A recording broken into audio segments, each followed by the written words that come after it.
Welcome, everybody, to another episode of Nobody's Listening. Hey, we're back. It's been so long, it's quite possible nobody will listen to this because no one knows we're still around and still a thing. My name is I Matthew. Joining me, a very exhausted Rachel who just got back from Vegas. Vegas, baby. You can hear that special Vegas twang that smells. It sounds like I have been drinking and inhaling secondhand smoke for 72 hours because I have. Nice, nice. I'm sure there's going to be more information about your adventure with DJ that'll come out at some point on the channel, so we won't get into all Yeah. of that. But welcome back. Yeah. While we've been gone, Rachel, something happened in the world of Star Wars. What Holy happened? shit. Oh my god, the long awaited arrival of Admiral Thrawn! And also Ahsoka got Grand over. Admiral Thrawn, please. Oh, Come I on know. now. Put some respect on his name. I know. I know. I mean, I feel like it's huge. I feel like the new chapter of Star Wars has arrived, for better or for worse, depending. I don't know. You and I actually have not talked much about this, so I don't actually know how you feel about this season. Yeah, we have not spoken about this, and Mm-hmm. people, obviously we did, episode by episode of like Andor, and we talked about a lot of the other stuff, and the hardcore 3 or 4 listeners out there might be like, what Yeah. happened? Where have they been? Ahsoka, the whole season of Ahsoka happened, all 8 episodes, and there was nothing from Nobody's Listening. That's because we've just been too busy, vacations, traveling, and things just didn't line up. But now that it's over, I feel like we can go ahead and give a nice sort of recap on sort of what we thought on the show, what we think where it might go going forward. Maybe Mm-hmm. address some of the internet's complaints about the show, and What? sort of The discuss whether or internet not. complained I don't know. I about don't a get it. show in Star Wars starring women? Yes, I don't believe you. it You was a incredible. liar. It's incredible.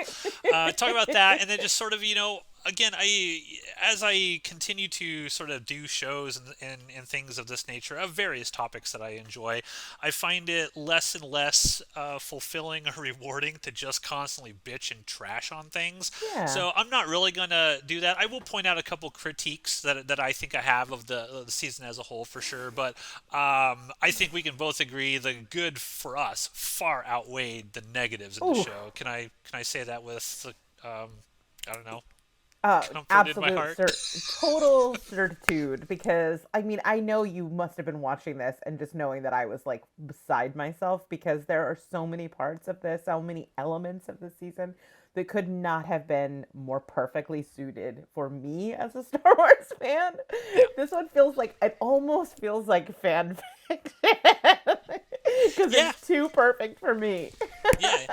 So I was excited for this. Number one, the character of Ahsoka is awesome. I think Yep, we agree on that as well. absolutely. And we are both huge fans of Dave Filoni and what Dave Mm-hmm. Filoni has done in, of course, Clone Wars and Rebels, Yes, specifically how it relates to this show. indeed. And even the stuff he's done on The Mandalorian. He's directed a couple episodes. I think he wrote a couple episodes of Mandalorian, especially the one that introduced Ahsoka to the Mando verse and Mm-hmm. whatnot. I love that every time you see like the director list of any of these shows and one says Dave Filoni, it's like, okay, Ahsoka's probably going to show up here, or one of his Yes, characters is one of going to his show up because Yep. he's going to take good care of them. So Mm-hmm. we're not Mm-hmm. we're not going to recap the entire show episode by episode. Essentially, what happens is Ahsoka shows up, meets up with Sabine. Grand Admiral Thrawn is on the way.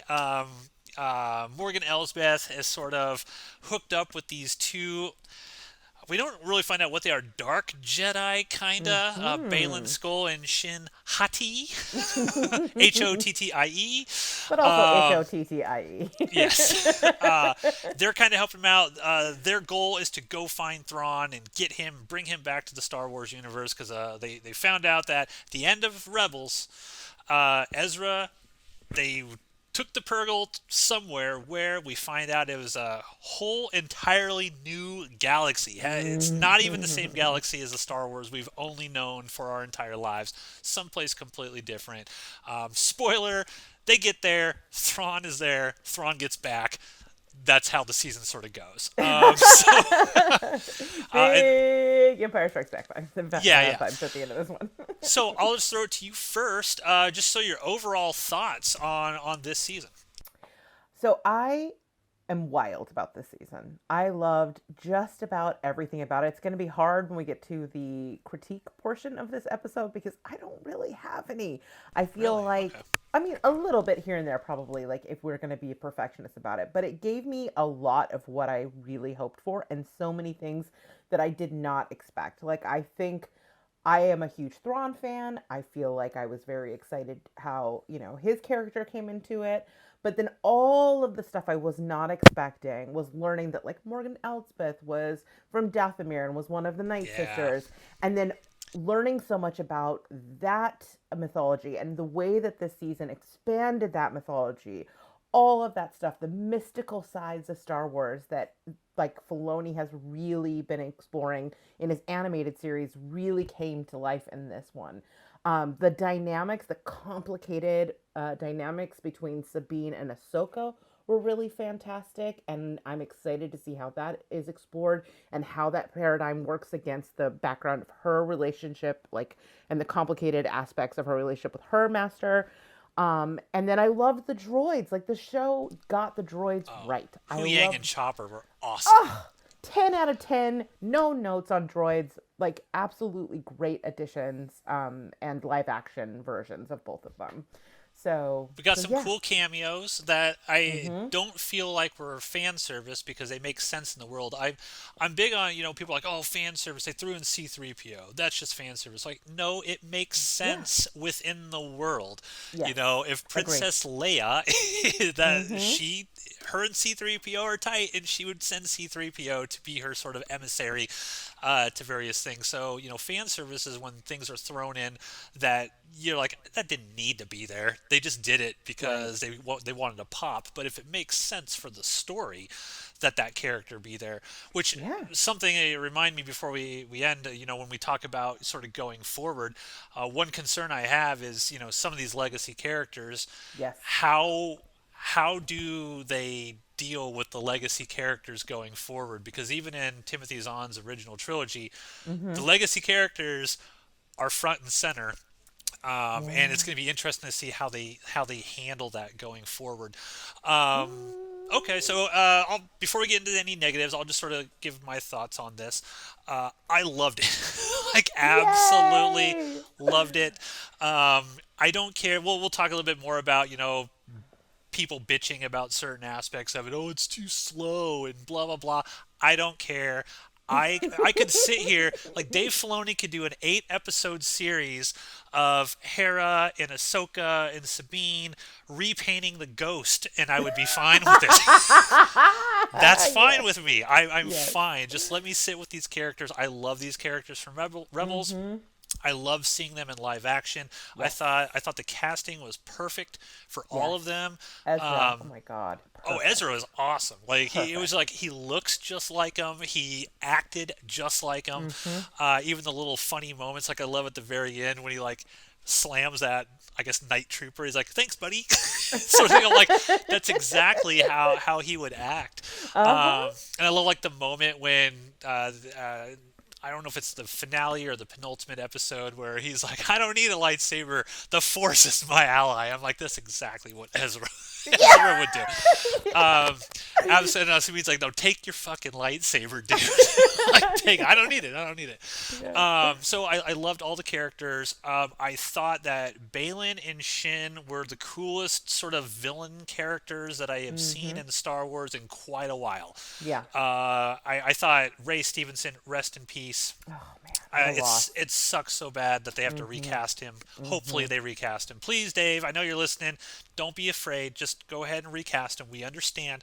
Mm-hmm. Um, but his whole sort of thing that his presence Yes. was so cool. Mm-hmm. And it's one of those things that's like, you even when he first encounters Ahsoka and he's just sitting there waiting for her and he's like Mm-hmm. rubbing it and he's like, "Oh yeah, yeah, yeah. Anakin was your master, huh? He kind of fucked everything up, didn't he? That was your Yeah. fault, wasn't it?" And he's Mm-hmm. like, "You can't beat me." I mean, she can't even beat him in a lightsaber fight. He's that high on the rung.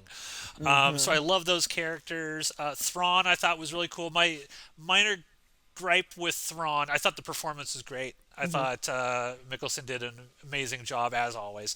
Yeah. He sounded like Thrawn. He Right. looked like Thrawn. Right. He did not look like Elon Musk. Everyone, they like take one Oh my frame and they're God. like, "Oh, it's Elon Musk in a blue face." Come on now. My one gripe with the Thrawn thing is I really wanted him to do something that made people go, "Holy shit."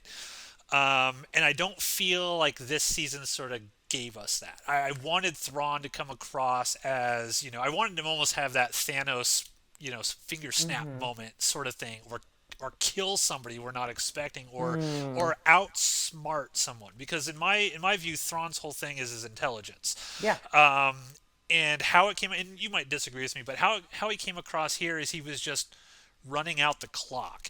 It Yeah. wasn't it wasn't so much he was outsmarting our He's a characters. tactician. Yeah. He was Uh-huh. just like, oh yeah, I'm just gonna run out the clock. We'll just keep, delaying them, delay until I can finally get away. And I really wanted that moment where Thrawn, like the heroes think they've got him, and he's like, actually, you didn't think about this at all. And then boom, you get that big glorious moment. You're like, holy shit.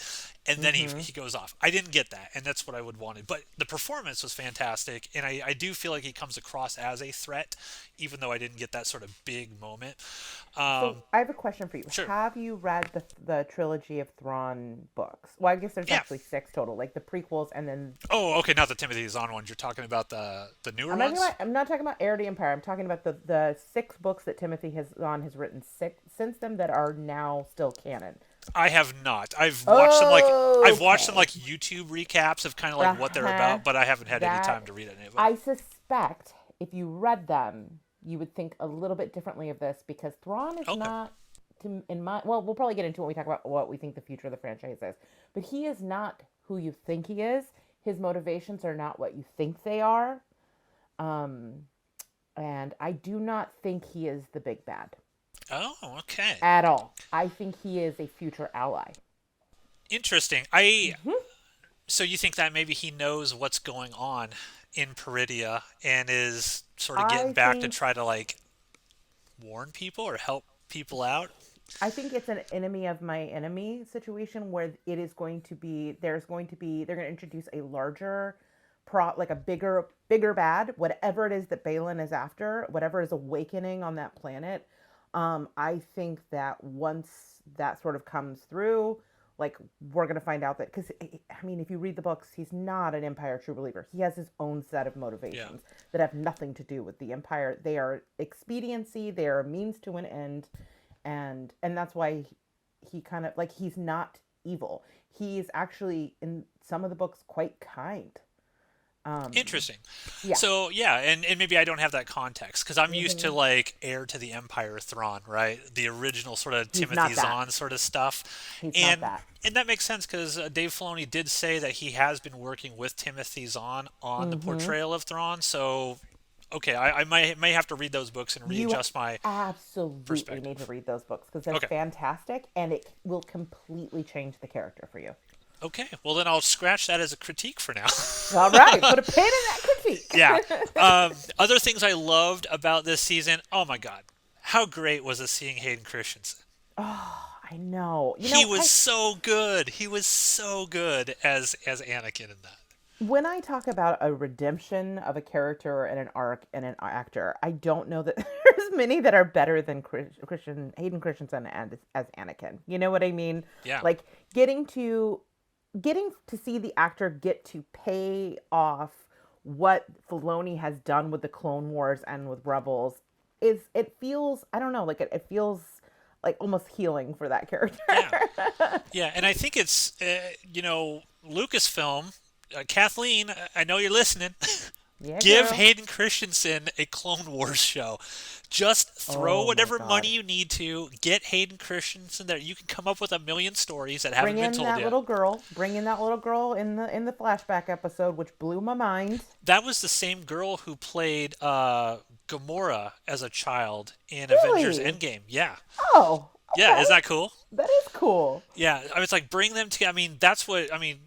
If they're looking for people who want to subscribe to Disney Plus, I mean, Yeah. a live action Clone Wars show. Just the few scenes that they showed in Mm-hmm. fog made the internet Uh-huh. explode, and Yeah. Star Wars fans. But I love that. Let's see what else. I thought the visuals of the show, just in general, were amazing. Mm-hmm. Just I there's a few things that yeah you could tell Yes. it's volumey, Mm-hmm. but it didn't feel like Obi-Wan volumey, which just looked Right. ugly and muddled and Right. and whatnot. And I guess like the biggest thing, I loved how they expanded the lore of Star Mm-hmm. Wars.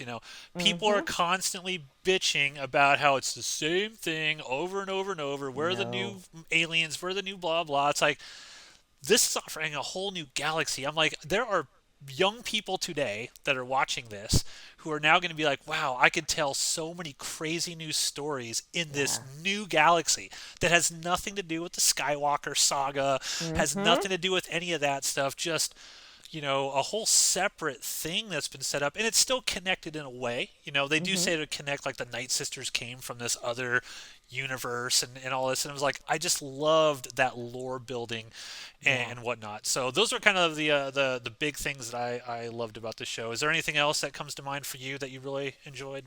Mm, I think you touched on pretty much everything. Yeah, I mean, I am very excited. The way that it's using storytelling visually to give us hints of what's coming next season with the those giant statues at the end, like there is Oh an yeah, epicness.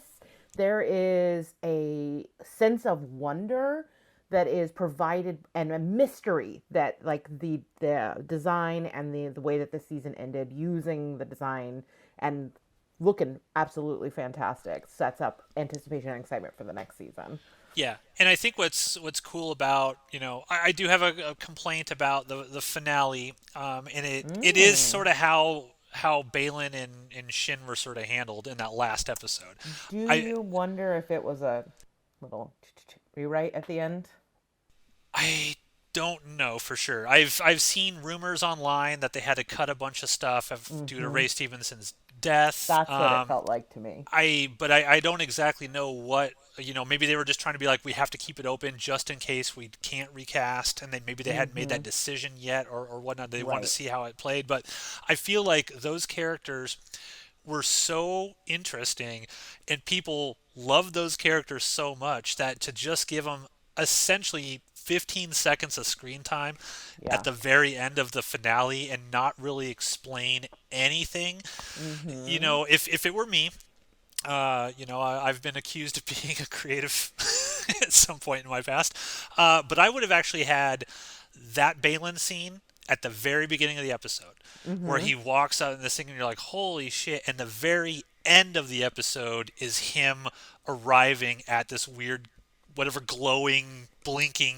thing was, and then you kind Yeah. of see that big teaser as to what the hell is this, whether it's Abeloth or whatever. Mm-hmm. That's how I would have done it.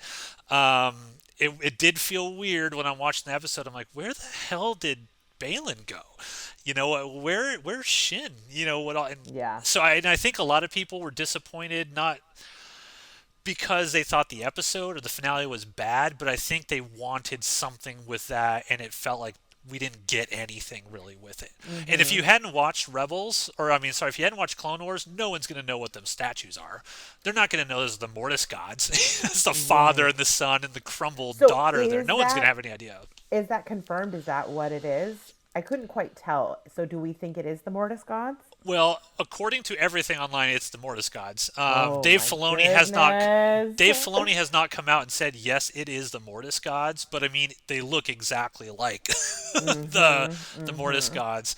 And so that's how that whole Abeloth thing comes up. Is people are like, are they actually bringing in Abeloth? Is that what the big bad villain is going to be?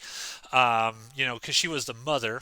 Mm-hmm. And in Legends, this is all in Legends. It's not in the actual Clone Wars, but she was the mother, and of course she was growing old, whereas the others do not grow old. So she bit the apple, so to speak, and Yeah. turned evil, right?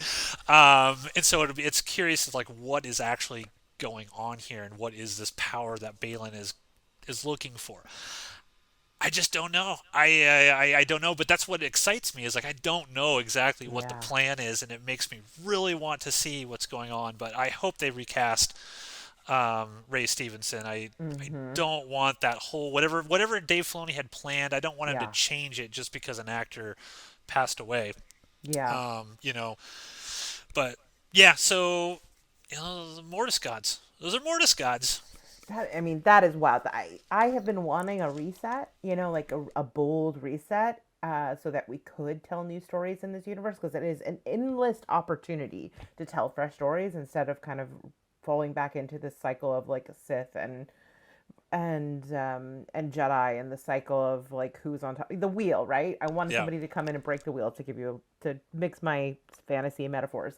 And I think that introducing this element from another part of another galaxy is exactly how to do it. And that's why I think that Thrawn is going to be like, he's being set up as this very specific archetype, but knowing what he's really about is going to be one of those like rug pull moments where we're going to find out that there are much worse things out there than Thrawn, and Yeah. his moral code and his desire, like his motivation. I don't want to spoil the book for you, but like his it would be in his best interest to help whoever is fighting whatever Balin is maybe unleashing. Yeah, and there's been some leaks that have come out from people on the Ahsoka show, Oh, allegedly, a scandal. about deleted scenes that weren't in it, Mm. not involving Balin, but actually involving Ezra. Because one of the, I think, things that people had a problem with as well is, why is Ezra not saying anything? Like, how did he get with the naughty, the little turtle creatures? Why is he Yeah. not trying to go after Thrawn himself? Like, what's going on? And apparently, if the leaks are true, there was an entire sequence where he's telling Sabine what happened between him and Thrawn, and that they had to come up with Mm. a truce of some sort, to sort of like, I won't hurt you, you don't hurt me. But then Thrawn found the Night Sisters and basically woke them up, which Mm-hmm. caused the truce to sort of be broken. And there was a whole backstory of why Ezra wasn't doing it. Because that was another thing I was just kind of thinking, like, why is Ezra not doing anything? Like, why is Yeah. he just hanging out? Why has Thrawn not attempted to go kill him?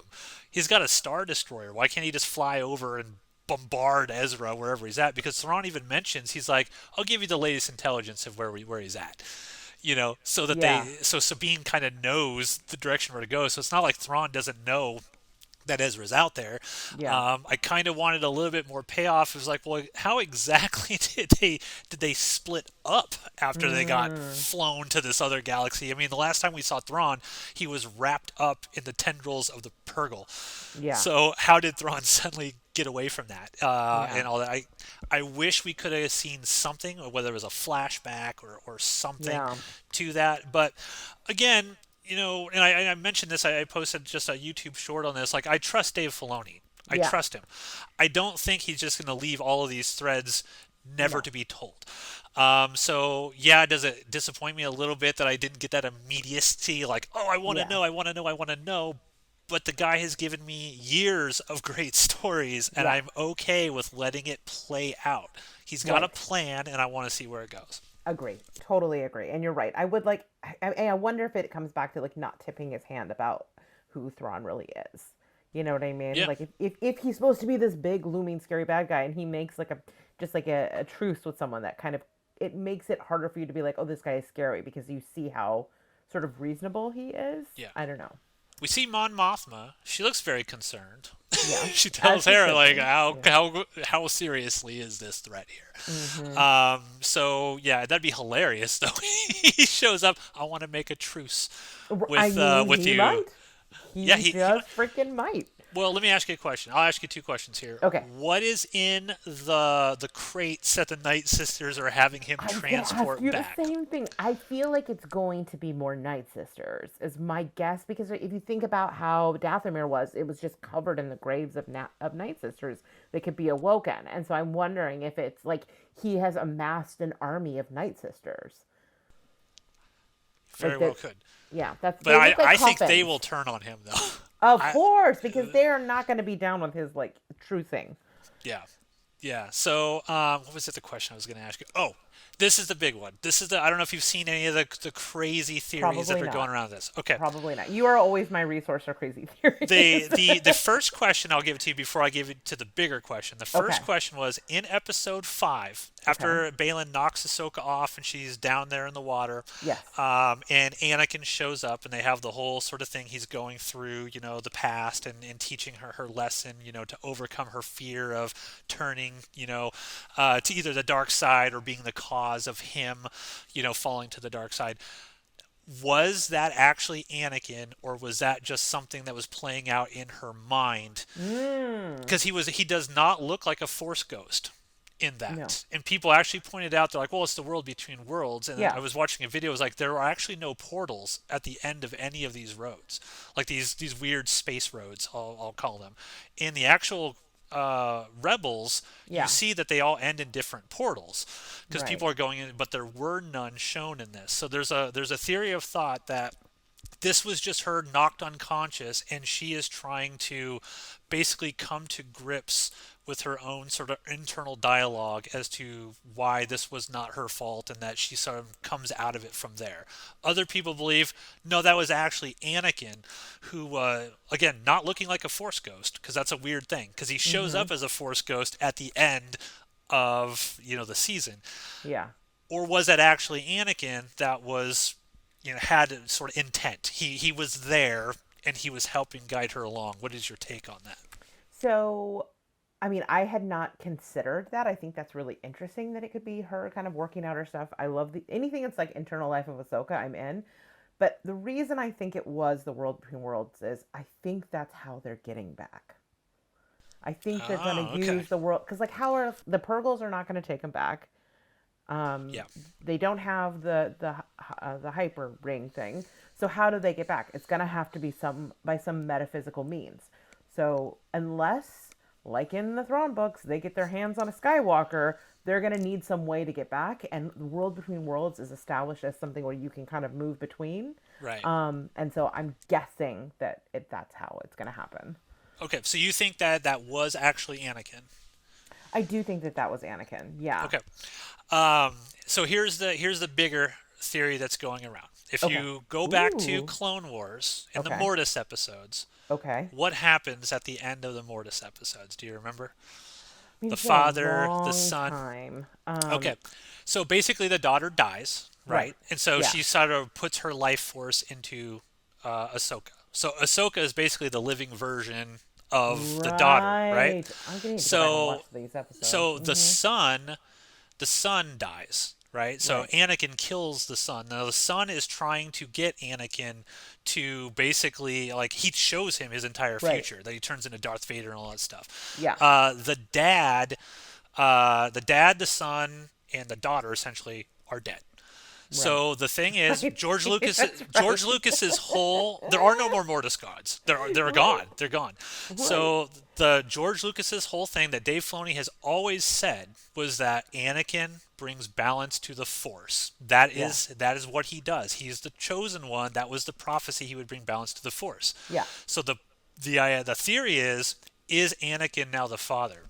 Because the father was the one that Mm. brought balance between the daughter who is the light and the son who is the dark side, and the father balanced them. And then Ahsoka, if she dies, coming up in whatever happens, How she dare becomes you? she becomes the daughter, Yeah. and then it's unknown as to who becomes the son at that point. Is it Balin or some other character or whatever? But that they're trying to, the Mm-hmm. Mortis gods come back together, but it's actually Anakin now that is the father over all, like, the cosmic force. Going Interesting. back to what George Lucas originally kind of conceived him as the chosen one. Yeah. I mean, I call shenanigans, but I like it. I like it. I think it's a cool idea. I think it's a cool idea. I think it would not be beyond Dave Filoni to do that, though. No. For sure. I don't, sort of being like Anakin Skywalker is now the person who is the balance of all the Force. I think it makes sense. Do I Mm-hmm. necessarily want it to be that? No. No. but I wouldn't, like, cry about it if I that's mean, ultimately where they went. I think he it would could be a kind also of a cool bring story. balance to the Force by being a guide for Ahsoka, who is able through his mentorship, and his legacy, be the one who like rebalances the Yeah. force, I think. And he's there. Here's another Mm-hmm. question. Did Ahsoka actually see his Force ghost at the end? Ooh, I'd have to go back and look. I So feel like she senses his presence. Yeah. Sabine feels that something's there, and then they Yes. show Ahsoka look Well, into the distance and kind of stand there, but they never show her looking at Anakin's Force ghost like in the shot. When or you is see that a us, when you fake see out? Anakin, she's already turned around and walked away. I feel like it's a fake out, and what they're feeling is whatever Bayland is up to. Maybe. Because like he's like, can't you feel it? Can't you sense it awakening? You Yeah. know. And so maybe now that Sabine is force sensitive, like they're it's a little bit of a little fake out. What if they did something really wild? What if? No, they'll never do this. But what if, the thing that Balin is like feeling is somehow evil Anakin trying to return or Oh something my like that? god. It's Like what if like, he's actually split into what if he is both the daughter and the son or oh something? shit. He like balances the force by being both of the things. Yeah, I see, and that's the point. Like talking about it, it's just fun. It's like, where is this Yeah. going? And you really want to see what exactly is going on. So I yeah. feel like Matthew, I think we're gonna have to do it. I think we're gonna have it's all over now. Let's do a second rewatch soon and let's do episode by episode so we can Okay, like yeah, I will definitely really try rewatch to it. crack these theories. Yeah, for sure. I'll definitely rewatch it. So were there any sort of complaints or things that you had with the I season? do. I Anything do. that you're like, okay, go ahead. This is minor. It's very, very minor. Thrawn looks amazing. His eyes they're like glowing. They're like a almost like a special effect. So why do all the blue eye contacts look so bad? Some of the special effects are so incredible. Like the CGI is amazing, and I'm having the reverse problem where I'm struggling with some of the practical effects. I'm struggling Interesting. with Ahsoka's. I can't remember what they're called, but her horns. Like you Oh can yeah, feel the latexiness of it. yeah, Hers also her Twi'lek little tendrils, like there's you can just feel the latex yeah. foam. That's Jeff's big complaint. He's like, Ahsoka's makeup just looks bad. He's like, it just looks terrible. It looks like it's like they've gone in and they've airbrushed in all of the designs on it. I wish I could remember the name of them. And it looks really beautiful from far, but when you get up close, you can really see it. Like it almost looks like there's still one more layer of paint that needs to be put on them. And it is one of those things that because everything is just polished to such a degree that when you see it, it stands out. And also the contacts are not great. And Yeah, it feels low rent and something else that is just like so beautifully made and polished to perfection. So those kinds of things, it's not the end of the world, but they always kind of stood out to me, and I found myself looking at the creases, you'd see the folds and things like that when she was like fighting. yeah, yeah. I can see that. I didn't. It's not a deal breaker by Yeah. any means. I'm just being this. This is all I got, Matthew, because I'm No. so in the bag for this thing. Yeah, it's fine. Like it's like you're trying to pick out little things. Well, Yes. let me get into sort of like the internet complaints, the hate. Okay, The let's hate hear from the this internet. lameness. I Yes. have a few different things here, and if you've heard anything, feel free to throw it out there. Mm-hmm. Why women, Rachel? Why? Oh Why my do we have to god. follow women around in Star Uh, Wars? Why? this is the stupidest complaint of them all. Like seriously, one of the things that Star Wars did so well was give us amazing female characters. Why? Like love the character. Why are you so caught up in the gender? Just keep it moving. Keep it pushing. Be Too many grateful women, for not enough getting Star Ezra. Wars. We need more men. Where's Ezra? He got short shrift. Come on, Rachel. He only got an entire series called Rebels. You're right. Not enough. Not enough Ezra. Yeah, it's so stupid. Like I love all of these characters. Yes. Every single one of them. There's not a Yeah. female character in this show Yeah. that I can think of off the top of my head that I don't think is awesome. Right, Hera, Um, amazing. Sabine, amazing. Ahsoka, amazing. Mon Mothma, amazing. yeah, Morgan Elsbeth, fucking yeah. amazing, All the dude. Night Sisters are Like awesome. They're even just like, without like an icon, like everything about it. yeah. Yeah. I don't understand. I don't get. I don't care. And again, I'm on the record as I am a male who likes the character of Rey. I said it, and I make no Yeah. bones about it. I think it's fine. I don't care.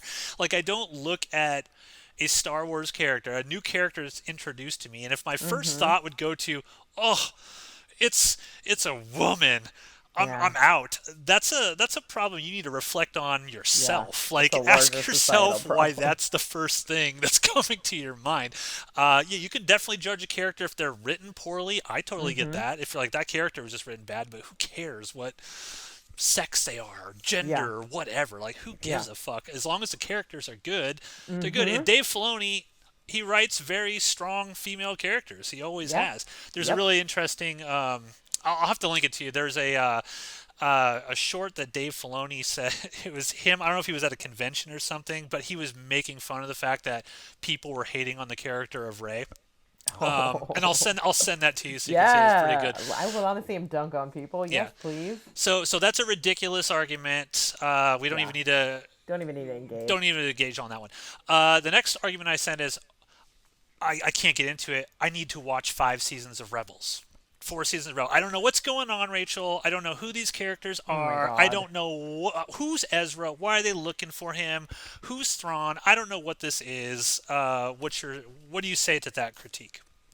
This entire franchise started with number 4. Did you know who Princess Leia was? Did you know why you should care about why Alderaan got blown up? Did you know who Luke or Obi-Wan or Han Solo was? No. You came in media res and you got to know the characters in the action. In fact, I don't know if you know this, but that's true with every single new franchise. Like, you step in and guess what? You don't know the characters yet. You learn about them watching the show. It's the dumbest shit I've ever heard. Yeah. And I know on the first couple episodes, people were really complaining about Ahsoka and Sabine because they're like, what the hell is going on? Like, why did they suddenly like not like each other anymore and stuff? Now, what I will say to as a playing devil's advocate, Okay.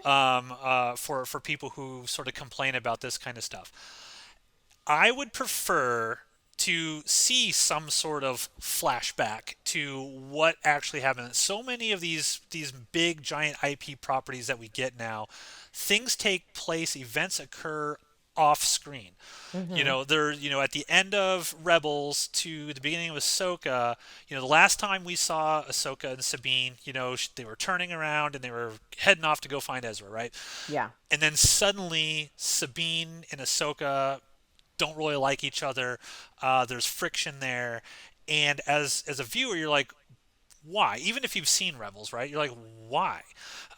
This doesn't seem to make any sense. And I would argue they don't do a great job of really explaining that until the very end. But again, it gets back to the normal criticism I have of any type of media like this is like, don't tell me, show me. Mm-hmm. Yeah, Show me, that's show me fair. what happened. Like, I get it. Okay, I can wait to the very end and we get the explanation as to why Ahsoka dropped her as an apprentice. She was afraid that, because of the destroying of Mandalore Yeah. by the Imperials, that she was going to fall to the dark side. She was just Yeah. about rage to get revenge. That makes sense. Yeah. That makes perfect sense. Totally. Show me that. Show me that moment where Ahsoka and Sabine had that break, and then Mm-hmm. why now it makes sense. Because one of the complaints I have on here is people were saying, well, the characters have no emotion whatsoever. They're just flat. Ahsoka Mm. doesn't have any real emotion towards Sabine. Sabine doesn't have. When Sabine and Ezra meet up for the first time, it's just, hey, what's up? Sort Mm. of thing. There's not that kind of like cathartic moment that people would have. But for the Ahsoka and the Sabine relationship, it would have made sense to me Yeah. that they are kind of standoffish towards one another, and then eventually we get to see that moment where Yeah. maybe Ahsoka kind of breaks down, and they have that sort of, whether it's a yelling match or that emotional sort of thing, and that would even impact Ahsoka because Ahsoka, I know she's like, I am no Jedi, but she doesn't want to fall to the dark side and stuff, but emotions and things of that nature Mm-hmm. affect people with Force abilities, and how does Ahsoka deal with the ramifications of having to go have that kind of split? I'd like to see that. I don't want to Yeah. just hear it. I'd like to see it. Yeah, I agree. I wouldn't mind a flashback. I personally felt like you could feel like an unspoken tension here, and it Oh makes yeah, sense considering in the interim between the two things, so many big, dramatic, like life altering things happened in the world. So of course it's gonna spill over into the characters. But I mean, would I have loved to have seen that? As you're saying that, sure, I would love to see that like that moment where Sabine is like very much in her emotions, and Ahsoka like has a moment of like, oh fuck, oh I can't do this, and like bounces. That I yeah, think would have definitely enhanced it. I will give you that critique yeah. because I do agree. Yeah, and I think that, this could just be something that all IP can sort of take going forward as a message. Is like it's okay to do a flashback to sort of fill in some of these gaps. Yeah. You don't need to have a whole series of Ahsoka training Sabine and then No. eventually they break up at the end, but just give us a little taste of what happened. Much Yes. like, with Ezra and Thrawn, just give us a little taste of how did the characters end up where they are? Yeah. Because otherwise you're just like questioning what happened, and Yeah. in the short term people feel validated in their critiques because they're like, well, it's just terrible writing, right? Because that's Right. what everyone falls back. It's just bad writing all Yeah. around. Right. And so yeah, I would have liked to have seen something like that. Yeah. No, that's Um, fair. okay, so the next complaint I have seen is lack of information on Balin Shin. So obviously we've touched on a little bit on the Called finale. mystery, folks. Yes, Like, it's mysterious. Who are they? Where did they come from? There is a really great moment in here. I loved when Balin was interacting with Shin. Like yes. all their interactions were Yeah. great. And there was a one moment when they're on Peridia and they're walking somewhere or whatever, and Balin starts talking about the fall of the Jedi. Like he was Mhm. there when Anakin was Mhm. murdering all the younglings, right? He Yeah. escaped somehow, and she doesn't really know what's going on, and she's asked a question about Jedi.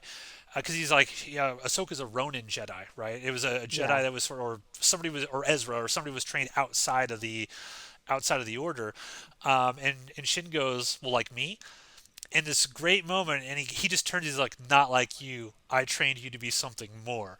And I'm like, what is that?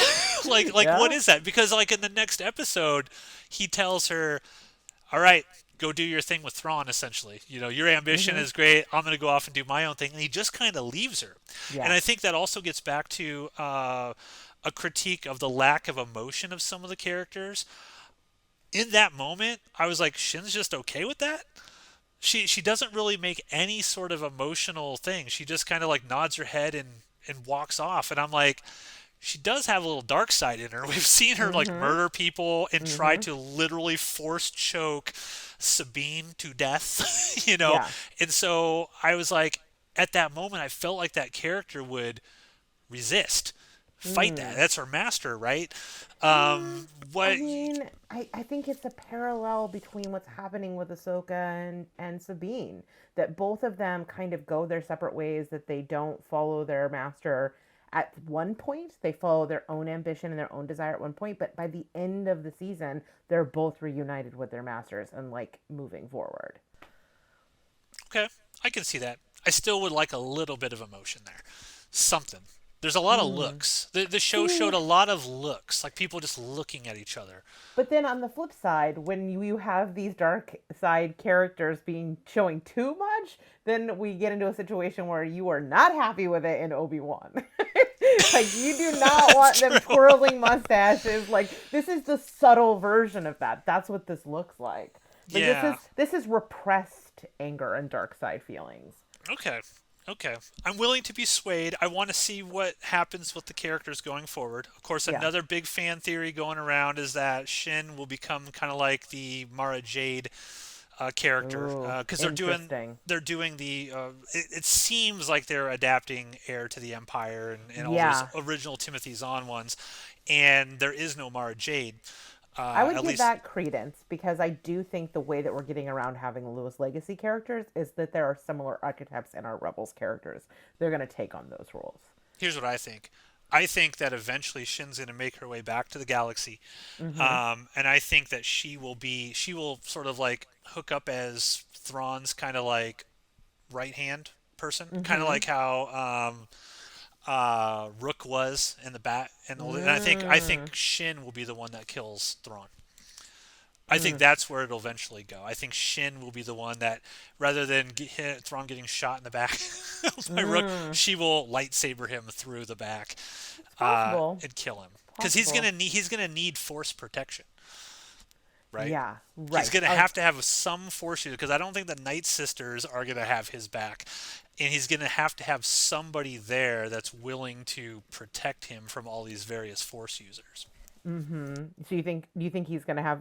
You would ask this in the Discord if the Isla Mari are gonna show up in this, and I think Yeah, it's possible because it's such a the Jedi are just fucking OP. They just are, right? yeah. So having the Isla Mari, the little animals that, for those of you who don't know, aren't nerds like us that have gone into all of the Heir to the Empire books, they can create like bubbles of like force resistance. That's how he kind of stays safe. I could see it happening. And we've seen Rook, so we know that those guys are running around. Well, Rook's dead. He died in Yeah, Rebels. right. But that is a race of aliens that have been Yeah, introduced into canon. yeah. So the Nogri are probably my favorite thing about the Heir to the Empire, and them and what's the pirate's name who better show up in Skeleton Crew? Oh God, yeah. You put me on the spot. I can't remember the name. It starts with an S, I think. Shit. Pirate Heir to Yeah, the I don't remember. Um, but that's the other thing because Skeleton Crew. There's a leak came out. I don't know if it's true, but they say it could be dropping in January. And a lot of people are thinking that because the whole thing is Goonies, it's kids lost in the galaxy, and people Talon are Card. there's a theory going around that Skeleton Crew does not take place in the main Star Wars galaxy. It takes place in Mm, Peridia, and that's how Ahsoka and all of them get home, mm. is because they utilize the character, however the story's going to go in Skeleton Crew, and that's what gets them home. That So would I be don't a know. I mean, twist. That would be a twist. trying to Although trying to it make it. has that one character supposedly that's coming from which Mandalorian is showing up in Skeleton Crew. So he Oh would have had really? to have got Oh, the yeah, that pirate, the one right? that gets away, the one that's like Yeah, when Tentacle Face yeah, pirate is going down. yep, He's yep, like, you know what? Peace. I'm out. yeah. I think he's in the trailer for Skeleton Crew. Okay, is the trailer out? I didn't even know there was a trailer. There's like I think it was one of the leaked ones Oh, out of okay. I might have Celebration. missed it. Yeah. Yeah. So those are the Boss. main Like that. complaints that I saw for this. I don't think most of them have merit. Like I said, I do think that the, the pacing, some of the editing. I wouldn't say the pacing was off. I do feel like some of the editing could have been done a little bit better. I think we could bounce from scene to scene a little bit more. Sometimes we just sit with scenes a little too long. But I don't think it's a problem necessarily with the story or the writing. I Mm-hmm. think it's just more of a technical.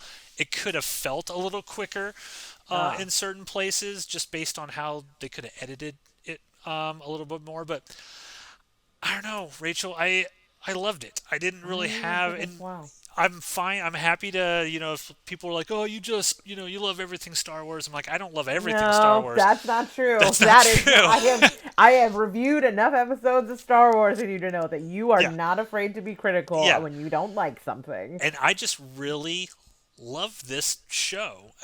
So thank you, Yeah. Dave Filoni, for putting out another Mm-hmm. thing. I love the way he tells the stories. So a lot of the complaints people have towards that, it didn't bother me. That wasn't anything that I was concerned about. And I'm excited to see where it goes in the future and Mm-hmm. see what happens. So I don't know. Yeah. I loved it. Your Yep. final thoughts wrapping up on Ahsoka.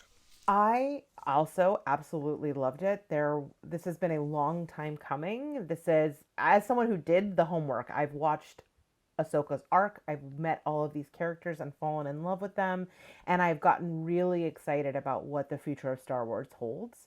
I love that there is a deep and obvious love of canon in Filoni, but also a desire and a boldness and braveness to take it in a totally new and strange direction.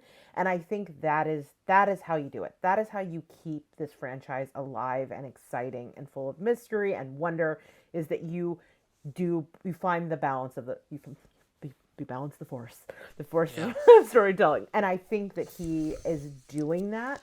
And I think that letting Ahsoka and these characters kind of lead the way, it pulls together so many of the elements of the original Star Wars that I love. Like we have space wizards, but we also have a humanity and like the heroism of non force sensitive folks, all of those kinds of things, and like the equalizing of power with Sabine becoming force sensitive, all of that kind of stuff. It's exciting because it makes the future feel like unexpected. And it also is starting to do the work about fixing the sequels. Yeah, that's the thing. I mean, no baloney Filoni. He's always on cleanup. Clean up on aisle Filoni. It's like get out there and fix all these things that people kind of screwed up. And a thought just occurred to me. How you mentioned that Thrawn might not actually be what people are expecting him to be. If it turns out that he is not the big bad villain, he's not kind of like the Thanos level threat, it would make sense storytelling wise as to how they bring in the legacy characters. Because if you bring in like a Luke Skywalker, right now Luke Skywalker's out there. We know, I mean, you talk about OP. He's the ultimate OP Force user. And I saw this funny meme where it was like Thrawn's face when he finds out that Anakin was Ahsoka's master. Because Lars Mikkelsen just looks and Morgan's like, what? Anakin was her master? And then Thrawn gets to the galaxy and finds out Anakin's son is there. But look, I gotta tell you, when you read the books, there's a reason he reacted that way. There's a whole book that's just about him and Darth Vader. Okay, I gotta read these. Yes, you do. I gotta read these. I'm gonna get on. That's my homework. I'm gonna start getting on there. So as we go through and start doing the week by week episodes of Ahsoka, I will also give you the updates of what I'm reading. Yes, as please. Well. But if he becomes a good guy, then it becomes not Luke Skywalker versus Thrawn. With Thrawn with no force, blocking abilities or anything like that. But it then becomes Luke Skywalker versus other force users, right? For example, like the Night Sisters or whatever is going on. And that makes more sense to people because they're like, oh, okay. Because people are going to think, why can't Luke Skywalker just go chop Thrawn in half? Like, what is the deal here? Why didn't Miss Marvel just chop Thrawn? You need to have a reason, and I think you're so right. You're convincing me. So interesting. So we'll do it. Okay, so as Rachel has decreed, Grand Admiral Chateau has stated that we will be doing a episode by episode review for the Fempire. Yeah, for the Fempire. Episode by episode review of Ahsoka, giving our thoughts now that it's settled in, and maybe we'll realize, wait a minute, we were just looking at the show with fan goggles, and now when we look at it a little bit more, maybe we will have some more criticisms of it. But we'll do that, so look forward to that coming up on the Outpost Unknown YouTube channel soon. And just as a plug to anybody listening to this, we will be premiering, hopefully, crossing our fingers, I won't make any promises, the film that Rachel and I worked on earlier this year. I think it was in May. Orlok. Yes, about a killer puppet. My filmmaking debut. Yes. I can't wait. About a killer puppet. Hopefully premiering on our site, our channel, on Halloween, if we can get it all done in time, which I don't think we'll have a problem with, but definitely check that out. And then we have a bunch of other stuff on the site. For some reason, my last episode of Forgotten Horrors on The Earth Dies Screaming blew up, and we've got lots and lots of subscribers since then, so please feel free to check out some of that stuff if you want to learn about interesting things. And Jeff and I have a new show coming up. Yes! It's called Gorefest at Tiffany's, and it's all about, it's the entire career of Tiffany Shepis. So we are watching literally every movie she has ever done. There's going to be some ups and downs in that one. Yes, going all the way through. So our first episode, we are starting with Tiffany Shepis' trauma years. So we're watching every trauma film that she is in. And I've actually reached out to Mrs. Shepis, and she is assisting in our quest to find her movies. Amazing. And hopefully, cross our fingers, we will have her on multiple times on the show Amazing. to discuss her career in the film she's been a part of. So Yep. Yep. we'll see how that goes. You know what people should do? They should smash it. We don't say that. We don't say that. Like, You know what to do. Hit the bell. Hit the bell. Hit the bell. Force push that subscribe button. Yes. So thank you everyone for listening. We'll be back soon, and may the force be with you. Bye bye.